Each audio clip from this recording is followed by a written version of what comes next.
I never thought my life would change so dramatically on what started as an ordinary Sunday dinner. The aroma of pot roast filled my in-laws' modest suburban home, mingling with the scent of freshly baked apple pie cooling on the windowsill. My wife Sarah squeezed my hand under the oak dining table that had been in her family for generations, the wood smooth from decades of use. Outside, the late September sun cast long golden shadows across the neatly trimmed lawn, and a gentle breeze rustled the crimson leaves beginning to fall from the maple trees lining the quiet street. It was the kind of perfect autumn evening that usually brought me comfort, but tonight, something felt different in the air, a tension I couldn't quite place. Sarah's father, Richard, sat at the head of the table as he always did, his silver hair neatly combed, his blue button-down shirt pressed to perfection. He was a creature of habit, a retired high school principal who valued order and tradition above all else. At least, that's what I thought I knew about him after 7 years of marriage to his daughter. My mother-in-law, Eleanor, bustled around the kitchen, her floral apron dusted with flour, humming softly to herself as she always did when she was nervous. The familiar clink of Sunday china and the soft murmur of the television in the background created the soundtrack of our weekly ritual. "More potatoes, David?" Eleanor asked, her voice carrying that slight tremor it had developed in recent years. I nodded, passing my plate, noticing how her hands shook slightly as she spooned the creamy mashed potatoes. The grandfather clock in the hallway chimed 6 times, its deep resonance echoing through the house. "So, how's work been?" Richard asked me, his fork paused midway to his mouth. His question seemed casual enough, but there was something in his eyes I hadn't seen before, a wariness, perhaps even fear. I chalked it up to my imagination and launched into a description of my latest project at the architectural firm where I'd been working for the past decade. "We're finalizing the designs for the new community center downtown," I explained, cutting into the tender beef. The city council finally approved the funding after 3 years of back and forth. The meat was perfectly cooked, practically melting in my mouth, but somehow I couldn't fully appreciate it. There was a heaviness in the room that made it difficult to enjoy anything. Richard nodded, but I could tell he wasn't really listening. His eyes kept darting to the window, as if he expected someone to appear at any moment. Eleanor dropped a spoon, the clatter against the hardwood floor making everyone jump. Sarah's younger brother, Michael, who usually dominated dinner conversation with stories from his job as a local reporter, was uncharacteristically quiet, pushing food around his plate without eating much. "Is everything okay?" Sarah finally asked, setting down her fork with a soft clink against the porcelain plate. Her voice carried that tone I knew well, concern masked with forced casualness. She tucked a strand of her chestnut hair behind her ear, a nervous habit she'd had since childhood. "You're all acting strange tonight." Eleanor and Richard exchanged a look that contained volumes, the kind of silent communication that only comes after 40 years of marriage. Michael suddenly became very interested in the pattern on his napkin, folding and unfolding the corners with unusual precision. "We need to tell you something," Richard finally said, his voice lower and more serious than I'd ever heard it. He cleared his throat, the sound unnaturally loud in the sudden silence. Even the usual background noise of the neighborhood, distant lawnmowers, children playing, dogs barking, seemed to have fallen away, as if the world itself was holding its breath. "Something I should have told you both a long time ago." Eleanor reached across the table and placed her hand over his, her wedding ring catching the light from the chandelier above.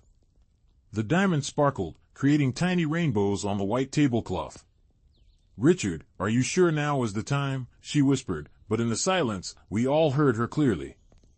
"There's never going to be a perfect time, Ellie," he replied, his voice cracking slightly on her name. He took a deep breath, his chest rising and falling beneath his shirt. I noticed for the first time how much older he looked than just a few months ago, the new lines around his eyes, the deeper grooves in his forehead. And after what Michael found out at the paper, we don't have the luxury of waiting anymore. Sarah's hand tightened around mine under the table, her palms suddenly clammy. I could feel her pulse racing through her fingertips. "Dad, you're scaring me," she said, her voice small, like when she was a child afraid of thunderstorms. "Are you sick? Is it cancer?" The word hung in the air, heavy and terrible. Richard shook his head, and I felt Sarah's body relax slightly beside me. No, nothing like that. I'm perfectly healthy. He paused, taking a sip of water, his hand trembling slightly as he set the glass back down, leaving a ring of condensation on the polished wood. But what I'm about to tell you might change how you see me forever. The grandfather clock ticked loudly in the hallway, marking seconds that felt like hours. Through the window, I could see the first stars appearing in the darkening sky, pinpricks of light in the gathering dusk. A car drove by outside, its headlights briefly illuminating the dining room before passing, leaving us in the warm glow of the overhead light once more. Richard Pearson isn't my real name, he finally said, the words tumbling out as if he'd held them back for too long. I was born Edward Callahan. And 45 years ago, I was involved in a bank robbery that went wrong. A security guard died. The words hung in the air like smoke, acrid and suffocating. I felt as if the floor had dropped out from beneath me, the sensation of falling without moving. Sarah's hand went limp in mine, and I heard her sharp intake of breath, felt the shudder that ran through her body. The pot roast that had tasted so delicious moments ago now sat like lead in my stomach. That's not possible, Sarah whispered, her voice barely audible over the pounding of my own heart in my ears. You're joking, right? This is some kind of weird test or something?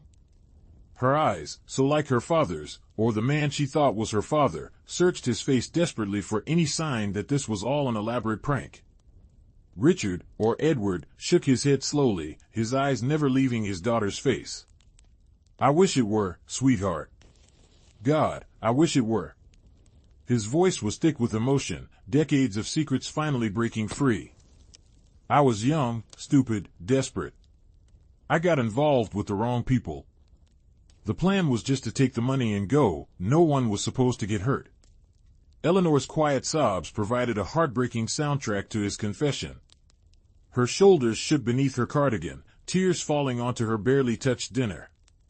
Michael reached over and put his arm around his mother, his own face a mask of conflicted emotions. He had longer to process this revelation, but the pain was still fresh. The security guard, I found myself asking, my voice sounding strange and distant to my own ears, did you? I couldn't finish the question, the implications too horrible to voice. Richard's eyes filled with tears, one escaping down his withered cheek. No, I didn't pull the trigger. But I was there. I was part of it. Under the law, that made me just as guilty. He wiped the tear away with a trembling hand. I was sentenced to 20 years, but after 3 years, I managed to escape during a prison transfer. I took on a new identity, moved across the country, started a new life. And then you met Mom, Sarah said flatly, her voice devoid of the warmth and love that usually colored any mention of her parents' relationship. The temperature in the room seemed to drop several degrees, despite the warm evening outside. Richard nodded, reaching for Eleanor's hand again. She gave it to him after a moment's hesitation, their fingers intertwining in a gesture that spoke of decades of shared secrets and burdens. I met your mother at a teachers' conference in Chicago. I had already established myself as Richard Pearson by then, with forged credentials and references. I never planned to fall in love, to have a family. His voice broke. But then there was your mother, and then you kids, and every year that passed, it became harder to imagine telling the truth. So why now? I asked, finding my voice again. After all this time, why tell us now? The ice in my water glass had melted, diluting my drink to a watery reminder of how quickly things can change, transform into something unrecognizable. It was Michael who answered, his reporter's instinct for storytelling taking over despite the personal nature of this particular tale. There's a true crime podcast that's become popular recently, he explained, his voice steadier than I would have expected given the circumstances. They've been investigating cold cases from the 70s, including the Westland bank robbery. They found new evidence, interviewed old witnesses. They're getting close to the truth. And someone at Michael's paper is doing a feature on the podcast, Richard continued, his fingers drumming nervously on the table, a habit I'd never noticed before. When Michael saw the old composite sketch of Edward Callahan, he recognized me immediately. I tried to imagine that moment, Michael sitting at his desk at the small local newspaper where he worked, coming face to face with his father's criminal past in black and white. The shock, the disbelief, the dawning horror as pieces fell into place. The grandfather clock chimed the half hour, the sound jarring in the tense atmosphere. "So what happens now?" Sarah asked, her voice stronger now, edged with the anger I rarely heard from my usually even-tempered wife. "Are you going to turn yourself in? Go back to prison? Or are we all supposed to keep your secret and become accomplices?" Her words were sharp, cutting through the air like knives. Richard flinched as if she'd physically struck him. "I don't know," he admitted, suddenly looking every one of his 70 years. "I've been living with this secret for so long, I never really thought about what would happen when it finally came out. I just knew I couldn't let you hear it from strangers, from some podcast or newspaper article. How could you build your entire life, our entire lives, on a lie?" Sarah's voice cracked, tears streaming down her face now. I put my arm around her shoulders, feeling her body shake with suppressed sobs. "Everything I thought I knew about you, about our family." "Sarah, please," Eleanor interjected, her voice surprisingly steady despite her tear-stained face. "Your father made a terrible mistake when he was young, but the man who raised you, who loved you, who taught you to ride a bike and helped you with your homework and walked you down the aisle, that man is real. That love is real." Outside, the streetlights flickered on, casting long shadows across the dining room. The food on our plates had gone cold, forgotten in the wake of Richard's revelation. The tick of the clock seemed louder now, a reminder that time was running out on the life we had all known. "I need some air," Sarah said suddenly, pushing back from the table with enough force to make the water glasses wobble precariously. The legs of her chair scraped against the hardwood floor, the sound grating in the tense silence. She stood up, her napkin falling unnoticed to the floor, and walked quickly toward the back door. I started to follow her, but Michael caught my eye and shook his head slightly. "Give her a minute," he advised quietly, his voice carrying the weight of someone who'd had a few days to process what we were just learning. "It's a lot to take in." I nodded, sinking back into my chair, feeling utterly helpless. Through the window, I could see Sarah standing on the back porch, her arms wrapped around herself despite the mild evening. Her shoulders were shaking, and I knew she was crying, my strong, composed wife who rarely let anything break her calm exterior. "I never wanted to hurt any of you," Richard said into the silence, his voice small and broken. "Everything I've done since that terrible day has been an attempt to atone, to be worthy of the second chance I was given. To be worthy of all of you. By living a lie?" I couldn't help asking, my own anger finally breaking through the shock. By letting Sarah and Michael grow up never knowing who their father really was? Richard met my gaze steadily, his blue eyes, so like Sarah's, filled with a mixture of regret and defiance. "What would you have had me do, David? Turn myself in when Sarah was 5 and Michael was 3? Let them grow up visiting their father in prison? Or should I have told them the truth when they were teenagers, burdened them with a secret they'd have to keep from everyone they knew?" I had no answer for him. The moral complexity of his situation was beyond anything I'd ever had to consider in my own relatively straightforward life. The sound of the back door opening and closing announced Sarah's return. She walked back to the table, her face tear-stained but composed, and sat down next to me again. "What was his name?" she asked quietly. "The security guard who died." Richard closed his eyes briefly, as if in pain. "Thomas Mercer," he said, the name clearly etched in his memory despite the decades that had passed. "He was 58. Had 3 grown children and 2 grandchildren. His wife had died the year before from breast cancer." The specificity of the details told me that Richard had carried this man with him all these years, that whatever else he might be, he was not without remorse.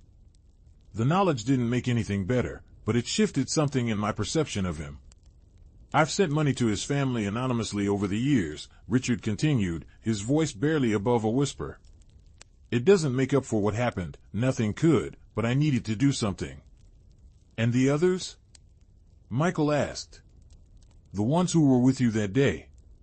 "2 are dead," Richard replied, staring down at his hands folded on the table. car accident for one, overdose for another. The third, the one who actually pulled the trigger, is still in prison. Never escaped, never got parole. A heavy silence fell over the table again.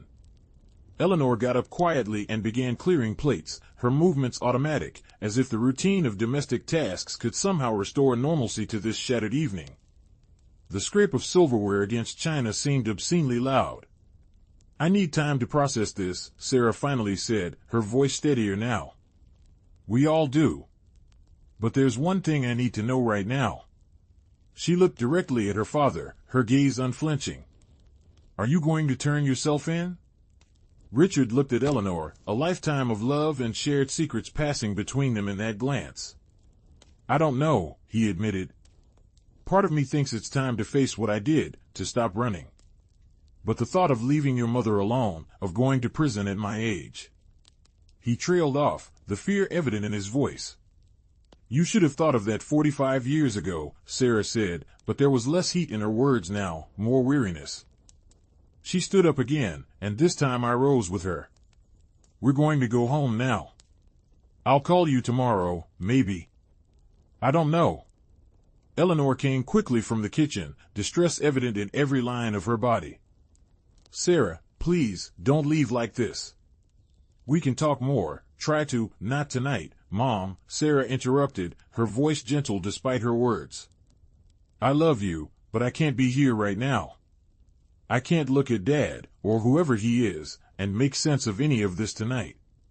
I put my arm around Sarah's waist, supporting her as much physically as emotionally. "We'll be in touch," I promised Eleanor, not knowing if it was a promise I could keep, but needing to offer some comfort to the woman who had been like a second mother to me for 7 years. As we walked to the door, Richard called out, "Sarah." We both turned. He stood in the dining room doorway, looking suddenly old and frail, a man crushed under the weight of his own past. "I'm still the same person who loved you your whole life. That part was never a lie." Sarah didn't respond, just turned and walked out the door into the cool evening air. I followed her, closing the door softly behind us. The click of the latch seemed to mark the end of something, the end of the family we thought we knew, the end of a certain kind of innocence. In our car, Sarah sat silently, staring straight ahead at the house where she'd grown up, the home that had just revealed itself to be built on foundations of sand. I didn't start the engine immediately, giving her the space she needed. "I don't know who he is anymore," she finally whispered, her voice breaking on the last word. "I don't know who I am." I reached across the console and took her hand, feeling the familiar contours of her wedding ring against my palm. "You're still you," I said softly. "Whatever he did, whatever his name is, you're still Sarah. That hasn't changed." She turned to look at me, her eyes reflecting the streetlights, tears making them shine like stars. "Hasn't it? My whole identity, my whole history feels like a fabrication now. My father isn't who I thought he was. My last name probably isn't even really Pearson." Her voice caught on a sob. Who am I if not Richard Pearson's daughter? I had no easy answers for her, no platitudes that could make this better. So I just held her hand as she cried, the sound of her sobs filling the car as the night deepened around us. Eventually, I started the engine, and we drove home in silence, leaving behind the house where everything had changed in the space of one Sunday dinner. The days that followed were a strange limbo of shock, anger, and confusion. Sarah took a week off work, something she'd never done in the 10 years she'd been teaching at the local high school.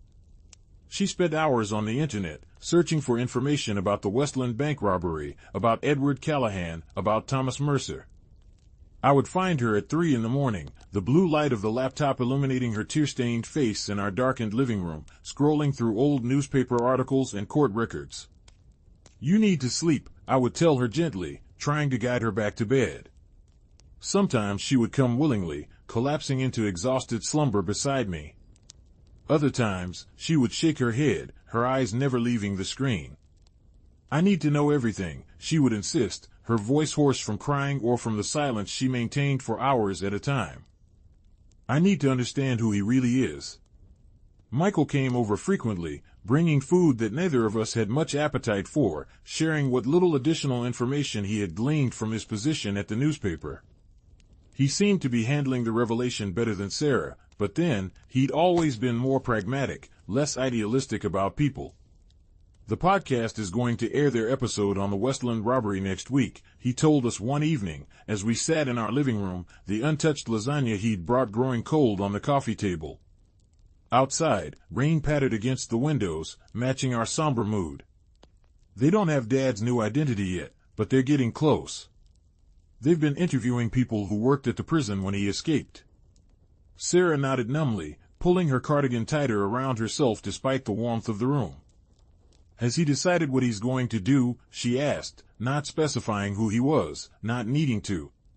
Michael shrugged, running a hand through his hair in a gesture so like Richard's that it made my heart ache for Sarah, who would now see her father's mannerisms in herself and her brother and wonder which parts of herself came from a man she no longer knew. Mom says he's been making phone calls, talking to a lawyer friend without giving specifics. I think he's weighing his options. What options? Sarah's voice was bitter, cutting through the room like a knife. He's a fugitive. He was involved in a man's death. There are no options. Michael sighed, leaning back against our couch, the leather creaking beneath his weight. It was 45 years ago, Sarah. The statute of limitations doesn't apply to murder or felony murder, Sarah interrupted, her teacher's precision with facts coming through despite her emotional state. I looked it up. We sat in silence for a while, the only sounds the rain against the windows and the ticking of the wall clock, a wedding gift from Richard and Eleanor that now seemed like an artifact from another life. I thought about the man I had known for 7 years, the man who had welcomed me into his family with open arms, who had taught me to fish, who had helped us renovate our first home together. Could that man really be the same person who had participated in an armed robbery that left an innocent man dead? I keep thinking about Thomas Mercer's family, Sarah said suddenly, breaking the silence. His children growing up without a father. His grandchildren never knowing him.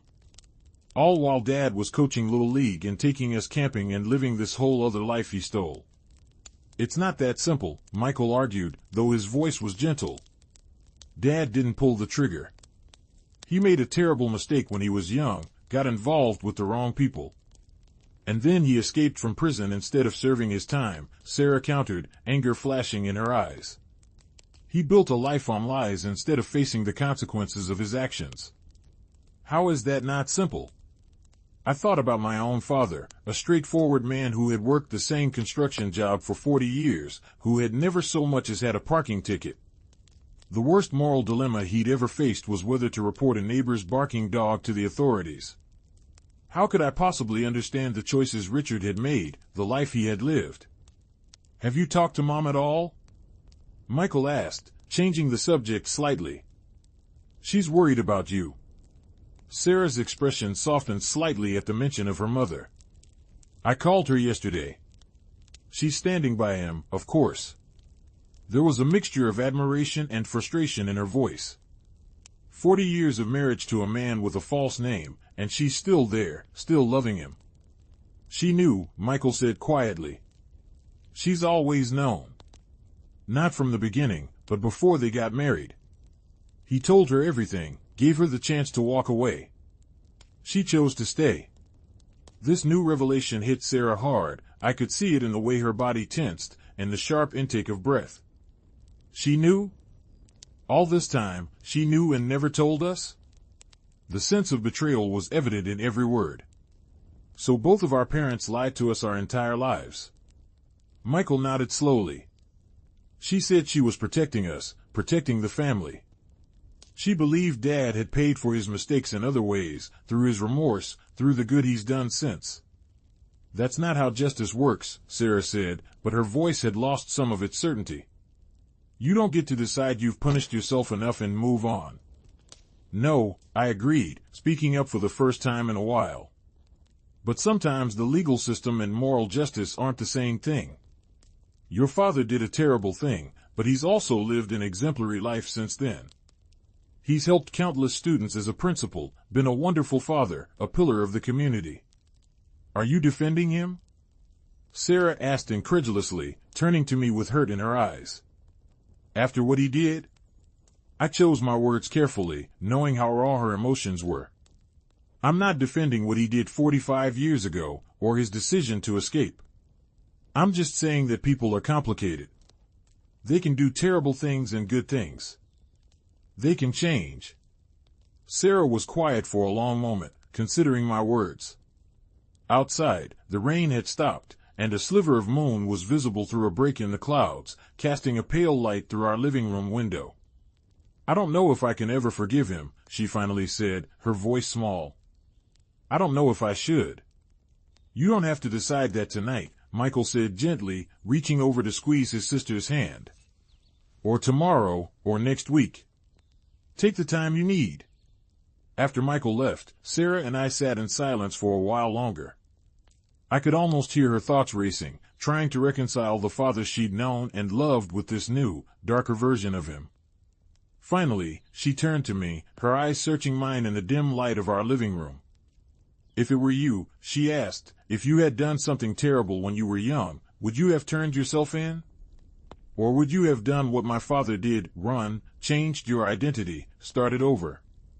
It was a question I had been asking myself since Richard's revelation. I wanted to believe I would have done the right thing, faced the consequences of my actions. But could I really know what I would do in such an extreme situation? I'd like to think I would have taken responsibility, I said slowly. But I've never been tested that way. None of us know what we're capable of until we're in that moment. Sarah nodded, seeming to accept the honesty of my answer even if it wasn't what she wanted to hear. I keep thinking about all the little moments, she said, her voice distant, lost in memory. Dad teaching me to drive in that old blue Buick. Him sitting through all those awful middle school band concerts where I massacred the clarinet. Walking me down the aisle at our wedding. Her voice caught. Was any of it real? All of it was real, I said firmly, taking her hand. Whatever else he may be, however he came to be your father, his love for you is genuine. Anyone who's ever seen him look at you would know that. A single tear slid down her cheek, catching the moonlight. I need to talk to him, she said finally. Alone. I need to hear everything, from the beginning. The next day, Sarah called her father and arranged to meet him at a small park near our home, neutral territory, away from the house filled with memories that now seemed tainted. I offered to drive her, to wait nearby in case she needed me, but she shook her head. I need to do this myself, she said, her voice stronger than it had been in days. She was dressed simply in jeans and a sweater, her hair pulled back in a ponytail, looking younger than her 32 years. I'll call you if I need you. I watched from our front window as she backed her car out of the driveway, her posture rigid with determination. The autumn day was bright and clear, the kind of perfect weather that seemed at odds with the emotional storm we were all weathering. I tried to focus on work. I had designs due for the community center project, but found myself checking my phone every few minutes, waiting for a text or call from Sarah. 3 hours later, I heard her car in the driveway. When she came through the door, her eyes were red-rimmed from crying, but there was a calmness about her that hadn't been there before. She sat down beside me on the couch, taking my hand in hers. He told me everything, she said simply. From the beginning. How he got involved with the robbery, what happened that day, his years in prison, the escape. She took a deep breath, the air shuddering in her lungs. He showed me pictures of himself as Edward Callahan. It's so strange, he looks the same, but different somehow. Harder, more desperate. I waited, giving her space to process, to share what she wanted to. Outside, a neighbor's child laughed, the sound carrying through our open window, a reminder of the normal world continuing around us despite our private upheaval. He's turning himself in, she said finally, her voice a mixture of sadness and something like pride. He's contacted a lawyer, made arrangements. He's going to the authorities next week, before the podcast airs. I felt a complex wave of emotions, respect for Richard's decision, sorrow for what it would mean for their family, concern for Sarah and how she would handle this public revelation of her father's past. How do you feel about that? I asked carefully. Sarah was quiet for a moment, considering. Relieved, in a way, she admitted. It's the right thing to do, and I think I would have lost all respect for him if he tried to keep running. She twisted her wedding ring around her finger, a nervous habit she'd developed in the past week. But I'm also terrified. He's 70 years old. If they send him back to prison. The unfinished thought hung in the air between us. Richard was healthy for his age, but prison was hard on anyone, let alone a man in his 70s who had grown accustomed to a comfortable suburban life. Did he say why? I asked. Why now, after all these years of keeping the secret? Sarah nodded, a sad smile touching her lips briefly. He said he was tired of running, tired of looking over his shoulder. But mostly, he said he couldn't bear the thought of me and Michael finding out the way we did and then having to watch him continue to hide from the truth. Her voice broke slightly. He said he wanted to show us that it's never too late to do the right thing, even when it's the hardest thing. I pulled her into my arms, feeling her tears soak through my shirt. We sat like that for a long time, the afternoon sun moving across our living room floor, casting long shadows. I thought about Richard, about the weight he had carried for 45 years, about the new weight Sarah now carried. About how the past never really stays buried, how it finds ways to surface no matter how deeply we try to hide it. What happens now? I asked eventually, when Sarah's tears had subsided and she sat up, wiping her eyes with the back of her hand. We support him, she said, her voice stronger now, decisive. And Mom. Whatever happens next, they're still our family. She looked at me, her eyes seeking reassurance. Is that okay with you? I know this isn't what you signed up for when you married me. I thought about our wedding day, about the vows we had made to stand by each other through whatever life brought our way. Neither of us could have imagined this particular challenge, but the principle remained the same. Of course it's okay, I said, brushing a strand of hair from her face.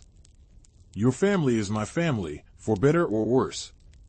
The week that followed was a blur of preparations and difficult conversations. Richard met with his lawyer, a longtime friend who was shocked by the revelation but committed to helping him navigate the legal system. Eleanor began making arrangements for how she would manage alone, financially, emotionally, practically, while her husband faced whatever consequences awaited him. Michael used his connections at the newspaper to try to control how the story would break locally, to give the family some measure of privacy in what would inevitably become a media circus once Richard turned himself in. And Sarah and I found ourselves in the strange position of supporting her parents through a crisis of their own making. We spent evenings at their house, helping Eleanor organize paperwork, listening as Richard recorded video messages for future grandchildren he might never meet in person. The atmosphere was somber but also, strangely, relieved, as if the unburdening of this long-held secret had released a pressure none of them had fully acknowledged. I never thought it would end this way, Richard confessed to me one evening, as we sat on his back porch watching the sunset paint the sky in shades of orange and pink. Eleanor and Sarah were inside, going through old photo albums, a bittersweet task of preserving memories. I thought I'd take the secret to my grave. Would that have been better? I asked, genuinely curious about his perspective. To have never told them the truth? Richard considered the question, taking a sip of the bourbon he'd poured for both of us, an expensive bottle he'd been saving for a special occasion, now opened in these most unspecial of circumstances. A few weeks ago, I would have said yes, he admitted, the amber liquid catching the fading light as he swirled it in his glass. I would have said the kindest thing was to protect them from this knowledge, to let them remember me as just their father, not as a criminal. And now? He sighed, the sound heavy with regret and resignation. Now I think secrets like this poison everything they touch. I've been looking over my shoulder for 45 years, jumping at shadows, always afraid that today would be the day my past caught up with me. That's no way to live. He looked at me directly, his blue eyes, so like Sarah's, clear and steady.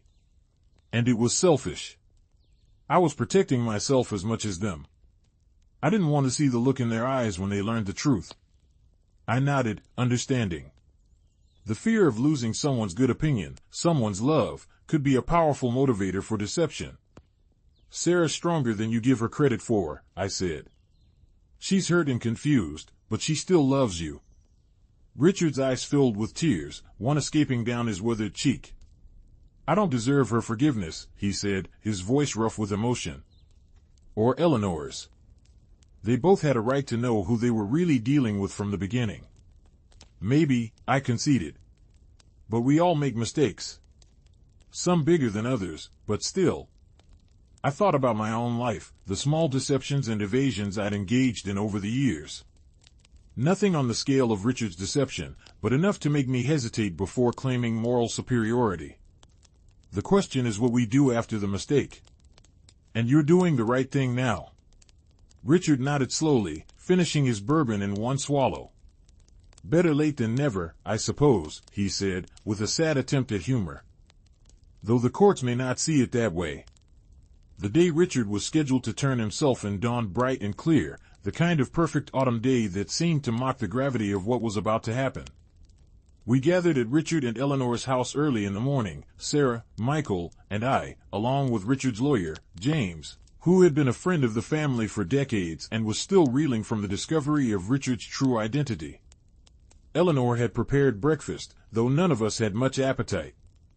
The kitchen smelled of coffee and bacon and the cinnamon rolls that had been a Sunday tradition in their household for as long as Sarah could remember.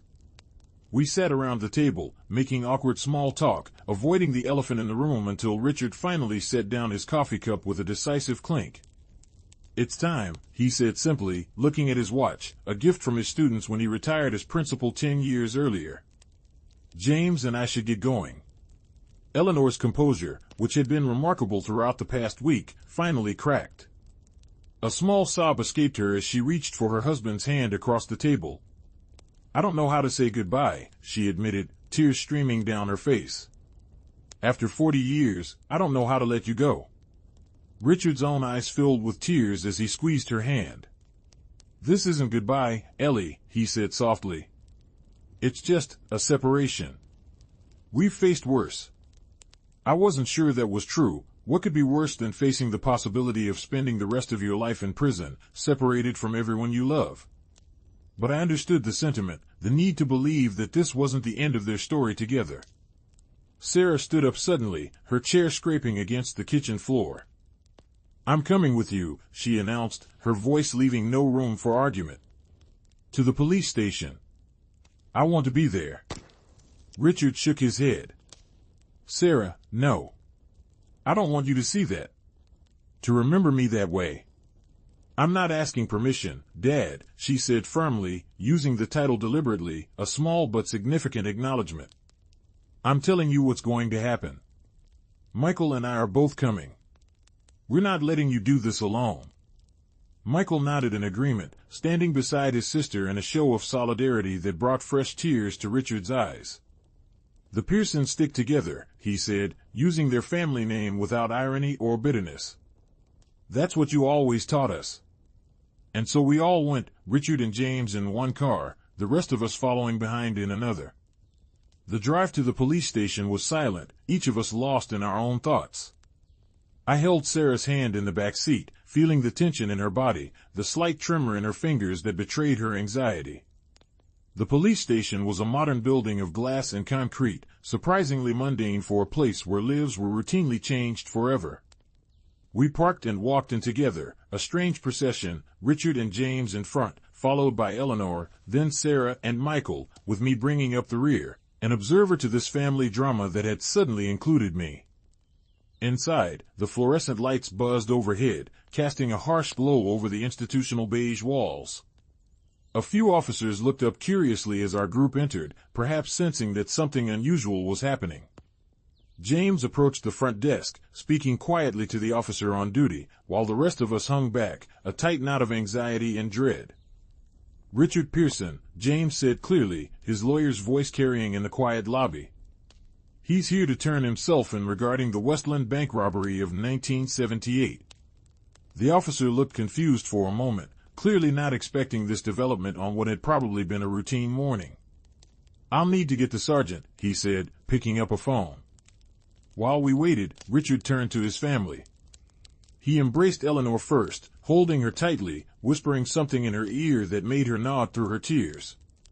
Then Michael, a quick, fierce hug between men who had always been somewhat reserved with their emotions. And finally Sarah, who had been standing slightly apart, her arms crossed protectively over her chest. "Sarah," Richard said softly, holding out his arms to her. For a moment, I thought she might refuse the embrace, might maintain the distance she had kept since learning the truth. But then she stepped forward, allowing her father to pull her close. "I am so sorry," he whispered, loud enough for me to hear. "For everything. For not being the man you thought I was." Sarah pulled back slightly, looking up at him with eyes that were remarkably dry now, clear and direct. "You're exactly the man I thought you were," she said firmly. "Flawed, human, capable of terrible mistakes. But also capable of courage, of doing the right thing even when it's hard." She took a deep breath. "I'm proud to be your daughter. Whatever happens next, remember that." A door opened at the back of the lobby, and a sergeant emerged, followed by 2 other officers. Their expressions were serious but not hostile as they approached our group. "Mr. Pearson?" the sergeant asked, looking at Richard. "Or should I say Mr. Callahan?" Richard straightened his shoulders, releasing Sarah and stepping forward. "Edward Callahan," he confirmed, his voice steady despite the circumstances. "I escaped from Millhaven Correctional Facility in 1980 while serving a sentence for my role in the Westland Bank robbery of 1978, during which security guard Thomas Mercer was killed." The sergeant nodded, his expression unreadable. "We'll need to take your statement, sir. And there will be some calls to make, some paperwork to process." He glanced at the rest of us, his gaze softening slightly at the sight of Eleanor's tear-stained face. "Your family can wait here if they'd like, but this might take some time." Richard turned to us one last time. "Go home," he said gently. "There's nothing more you can do here. James will keep you updated." He looked at each of us in turn, his gaze lingering on Eleanor. "I love you all. Remember that, whatever happens next." And then he was gone, following the officers through the door at the back of the lobby, his lawyer close behind. The door closed with a soft click that somehow seemed more final than a slam would have been. Eleanor swayed slightly, and Michael quickly put his arm around her shoulders to steady her. "Let's go, Mom," he said gently. "We can wait at home. It'll be more comfortable." Eleanor nodded numbly, allowing herself to be led toward the exit. Sarah remained rooted to the spot, staring at the door through which her father had disappeared. I stood beside her, not touching her, just being present. "He's gone," she said finally, her voice small in the echoing lobby. "After all these years of having a father, he's just gone." "Not gone," I corrected gently. "Just away for a while. And not the man you thought he was, but still your father." She turned to me then, her eyes searching mine. "How do you reconcile it? The man who raised me, who taught me right from wrong, with the man who participated in a robbery that left someone dead. How do I make those 2 versions of him fit together in my head?" It was a question I had been asking myself since Richard's revelation, and I still didn't have a perfect answer. "Maybe you don't," I suggested. "Maybe you just accept that people are complicated, that they contain multitudes. That your father did a terrible thing when he was young, but that doesn't erase all the good he's done since, all the love he's given you." Sarah considered this, her brow furrowed in thought. Finally, she nodded slightly.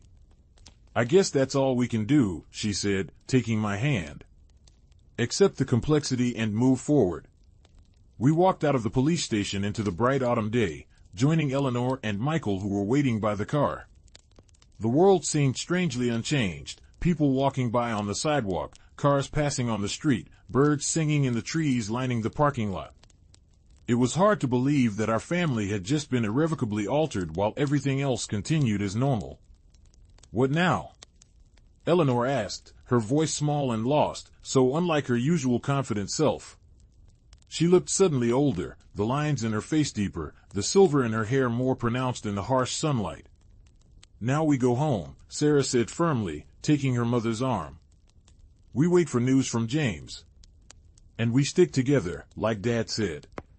Like he taught us." As we drove away from the police station, I glanced back to see a news van pulling into the parking lot, the first of what would likely be many as the story broke.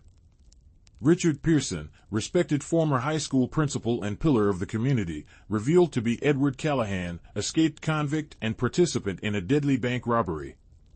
It would be sensational news, fodder for the true crime podcast that had inadvertently set these events in motion, material for local newspapers and perhaps even national media. But for us, for this family I had married into, it wasn't a sensational story. It was our life now, a new reality we would have to navigate together. I looked at Sarah beside me, her profile strong and determined despite the tears that occasionally escaped down her cheeks. Whatever came next, trials, publicity, prison visits, we would face it together. The Pearson family, or the Callahan family, or whatever they chose to call themselves now, would endure. The days following Richard's surrender were a blur of legal consultations, media avoidance, and emotional support. James, Richard's lawyer and friend, worked tirelessly to negotiate with prosecutors, arguing that Richard's voluntary surrender after decades as a law-abiding citizen should count in his favor. The fact that he hadn't been the one to pull the trigger in the robbery, combined with his age and health issues, gave us hope that he might receive some leniency. Meanwhile, the story exploded in the media, just as we had feared. The True Crime Podcast released their episode on the Westland bank robbery early, capitalizing on the breaking news of Edward Callahan's capture. Local newspapers ran front-page stories with side-by-side photos of young Edward Callahan's mugshot and Richard Pearson's principal portrait. Television news vans camped outside Eleanor's house until Michael arranged for her to stay with us temporarily, away from the media circus. Sarah took an extended leave from her teaching job, unable to face the inevitable questions and whispers from colleagues and students. She spent her days alternating between fierce activity, researching legal precedents, organizing Richard's affairs, supporting Eleanor, and periods of quiet grief, sitting for hours looking through old family photos, as if searching for clues she might have missed, signs of her father's secret past hidden in plain sight. "I keep thinking about all the little things," she told me one night as we lay in bed, sleep eluding both of us. Outside, rain pattered against our bedroom window, a soothing counterpoint to the turmoil of our thoughts. How he never wanted his picture taken for the local paper when I won that state teaching award. How he always used cash instead of credit cards. How he never talked about his childhood except in the vaguest terms. I turned to face her in the darkness, her profile barely visible in the faint light from the street lamp outside. "You couldn't have known," I said softly. He had decades to perfect his story, to become Richard Pearson so completely that even he probably forgot sometimes that he had ever been anyone else. She sighed, a sound heavy with the weight of revised memories. "That's what scares me the most," she admitted. "That he could lie so completely, so convincingly, for so long. It makes me question everything I thought I knew about him, about our family." I had no easy answers for her, no way to restore the certainty she had once felt about her life and her history. All I could do was be there, a steady presence as she worked through her confusion and grief. "Whatever else he may have been," I reminded her, "the love he showed you was real. That much I'm certain of." 2 weeks after Richard turned himself in, we finally got permission to visit him at the county detention center where he was being held pending his transfer back to the state where the original crime had occurred. The visiting room was stark and institutional, hard plastic chairs bolted to the floor, tables with built-in dividers to prevent the passing of contraband, guards stationed at regular intervals around the perimeter. Richard was brought in wearing an orange jumpsuit that hung loosely on his frame. He seemed to have lost weight in the short time he'd been incarcerated. His silver hair, always so neatly combed, was disheveled, and there were dark circles under his eyes suggesting he wasn't sleeping well. But when he saw Eleanor, Sarah, and Michael waiting for him, his face lit up with a smile that momentarily erased the weariness from his features. "You came," he said simply, as if he had doubted they would. "All of you." Eleanor reached across the table to take his hand, ignoring the guard who frowned but didn't intervene. "Of course we came," she said firmly. "We're your family." The visit was both easier and harder than I had expected. Easier because, despite the circumstances, the family dynamics reasserted themselves, Eleanor fussing over Richard's appearance, Michael sharing news from the outside world, Sarah asking practical questions about his case and his treatment. Harder because the setting made it impossible to ignore the reality of what had happened, the consequences that were only beginning to unfold. James thinks there's a good chance they'll consider time served for part of my original sentence, Richard explained, his voice lower than usual, as if he was still getting used to speaking openly about his past. And my age and health will be factors. But I'm still looking at significant time. How much? Sarah asked directly, always the one to cut to the heart of the matter.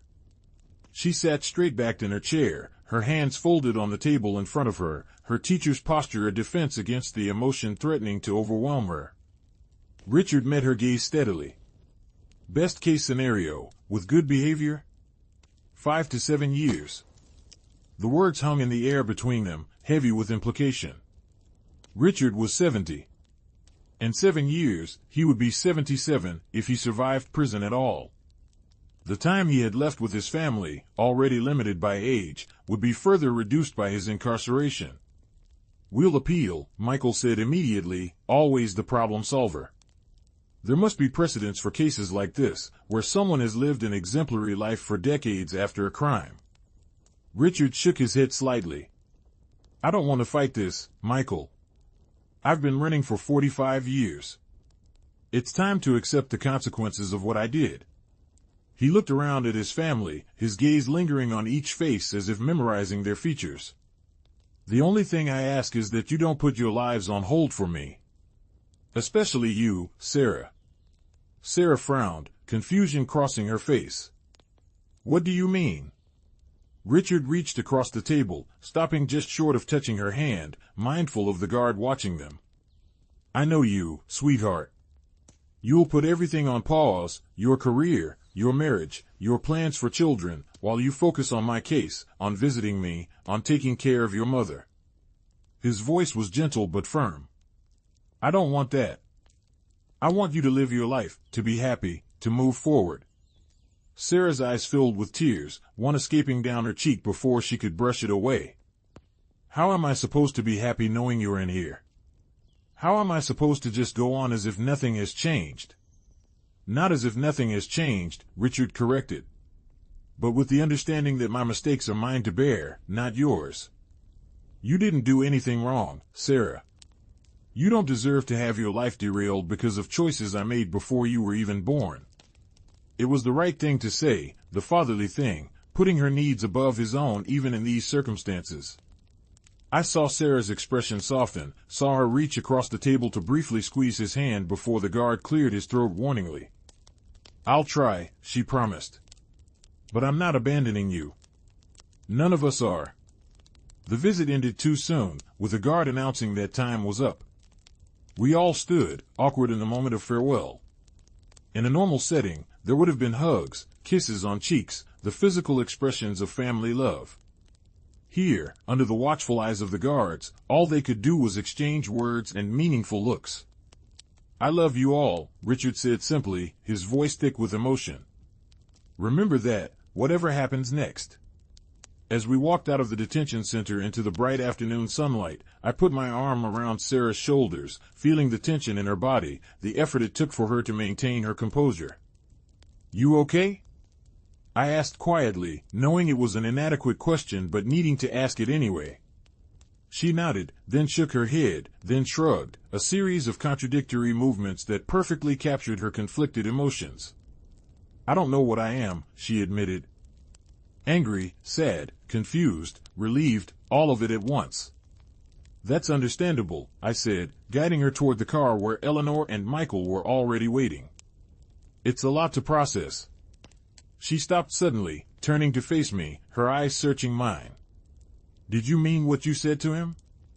About supporting whatever decision I make about our future. I knew immediately what she was referring to. Before Richard's revelation, we had been talking about starting a family, about Sarah cutting back on her teaching hours to focus on having a baby. Those plans had been put on indefinite hold in the wake of the family crisis. Of course I meant it, I said, taking both her hands in mine. Whatever you decide, whenever you decide it, I'm with you. She nodded, seeming reassured, and we continued to the car. As we drove away from the detention center, I glanced in the rearview mirror to see Sarah looking back at the building where her father was imprisoned, her expression a complex mixture of grief, anger, and love. I knew then that our journey was just beginning, that the repercussions of Richard's past would continue to shape our lives in ways we couldn't yet imagine. The months that followed were a strange new normal for all of us. Richard was transferred back to the state where the original crime had occurred, making visits more complicated and less frequent.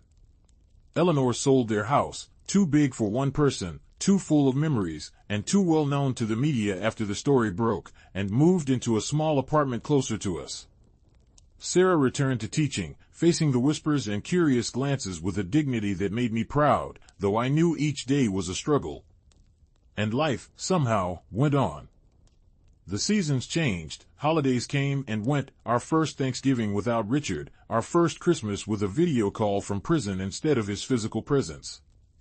We adapted, as humans do, finding new routines, new ways to be a family across the barriers of distance and incarceration. One evening in early spring, nearly 6 months after Richard's surrender, Sarah and I sat on our back porch, watching the sunset paint the sky in shades of pink and gold. The air was warm with the promise of summer, scented with the lilacs that grew along our fence. Sarah had been quiet all day, thoughtful in a way that told me something was on her mind. "I want to try for a baby," she said suddenly, her voice clear and decisive in the evening stillness. "I know the timing isn't ideal, with everything that's happening with Dad, but—" She trailed off, looking at me uncertainly. I took her hand, feeling a surge of love and hope that had been absent in our lives for too long. "I think it's perfect timing," I said softly. "New life, new beginnings. Your dad would be thrilled." She smiled, the first genuine smile I'd seen from her in months, and leaned her head against my shoulder. "He would, wouldn't he? Even from in there, he'd find a way to be a grandfather." And I knew then that we would be okay, not unchanged, not unmarked by the revelations that had shaken our family to its core, but okay. The past would always be there, a shadow over our lives, but it wouldn't define us. We would move forward, carrying the complicated truth of who Richard was, criminal and educator, fugitive and father, a man who had done a terrible thing and spent the rest of his life trying to atone for it. As the last light faded from the sky and the first stars appeared, Sarah and I sat in companionable silence, thinking about the future we would build together, about the child who might someday ask questions about their grandfather, questions we would answer honestly, with all the complexity and nuance that the truth demanded. Because if Richard's story had taught us anything, it was that secrets eventually come to light, and that the truth, however painful, is always preferable to a life built on lies. In the gathering darkness, I made a silent promise to our future child, to Sarah, to myself, that we would live in truth, however messy and difficult it might be. That we would embrace the full complexity of our family history, neither denying the darkness nor letting it overshadow the light. That we would remember Richard not just for his worst moment, but for all the moments that came after, the love he gave, the lives he touched, the good he did in the world despite the burden of his past. And somehow, in that moment of acceptance, I felt a weight lift from my shoulders, a tension release that I hadn't even realized I was carrying. The future stretched before us, uncertain but full of possibility. Whatever came next, we would face it together, with open eyes and honest hearts. The truth had set us free, in ways we were only beginning to understand.